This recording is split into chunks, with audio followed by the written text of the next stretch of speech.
The U.S. conducted drills near the Paracel Islands on Saturday as forces attempt to illustrate Washington's growing force in the South China Sea. China has laid claim to the islands along with several other contentious areas in the region, drawing Donald Trump to increase the U.S. presence. In a sign of tensions reaching a tipping point, the American Enterprise Institute's Oriana Schuyler Mastro warned the U.S. may now be ready to take on China.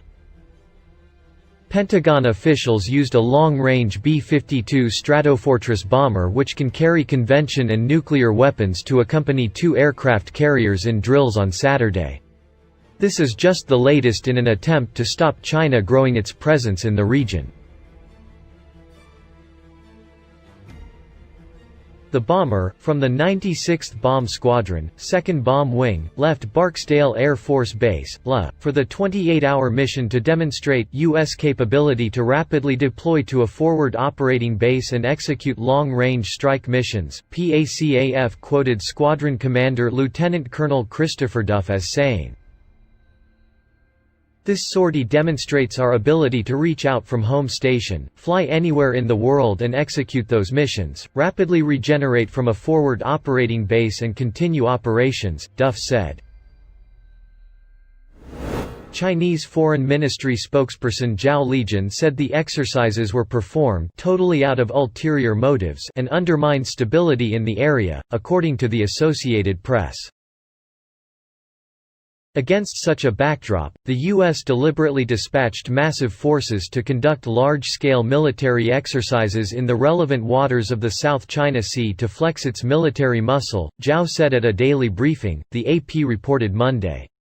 Air Force bombers have appeared over the western Pacific several times this year. 4 times B-1B Lancers have overflown the South China Sea or teamed with Japanese air self-defense or U.S. fighters for exercises since April.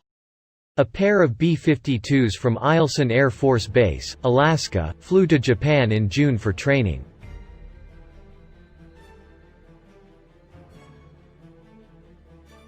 Rear Admiral George Wikoff, commander of Task Force 70, the 7th Fleet Battle Arm, said Air Force bombers strengthened joint, combined, all-domain operations with multiple strike groups in the western Pacific. The USS Theodore Roosevelt is also patrolling the region. While the global strategic demand for our naval forces remains high, having several carrier strike groups currently at sea enabled us to pause for extended operations with the Nimitz team, Wikoff said Monday in an email to Stars and Stripes. Saturday's exercise came after the Defense Department on Thursday expressed concern over the Chinese military conducting large-scale exercises around the Paracel Islands in the South China Sea from July 1 to 5. The designated area where the exercises are due to take place encompass contested waters and territory, according to the DoD statement. Conducting military exercises over disputed territory in the South China Sea is counterproductive to efforts at easing tensions and maintaining stability. Official reports did not mention whether either of China's 2 carriers took part.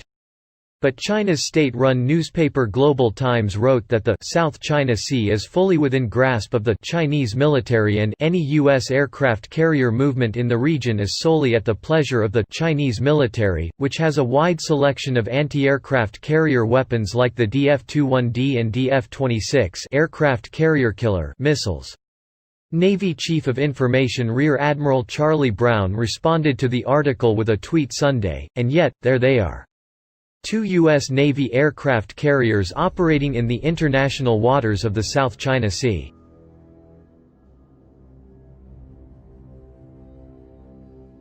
China views the South China Sea as its territorial waters and disputes the sovereignty over dozens of islands and reefs in it with several countries. The DoD, in its statement, urged all parties to exercise restraint and not undertake military activities that might aggravate disputes in the South China Sea. Unnamed Chinese analysts cited by Global Times said the Navy sending carriers into the same area where China held its exercises shows U.S. hypocrisy and demonstrated that it is the real source of potential regional instability. Wikoff called the 2-carrier exercise an unambiguous symbol of our enduring commitment to regional stability and mutual defense agreements. Saturday's exercise with the Nimitz and Reagan was the first time in 8 years that the U.S. has sent 2 carriers to work together in the South China Sea. This weekend's exercise was also the third of its kind in the region in less than a month. The Nimitz and USS Theodore Roosevelt and the Nimitz and Reagan conducted dual-carrier operations in late June in the Philippine Sea.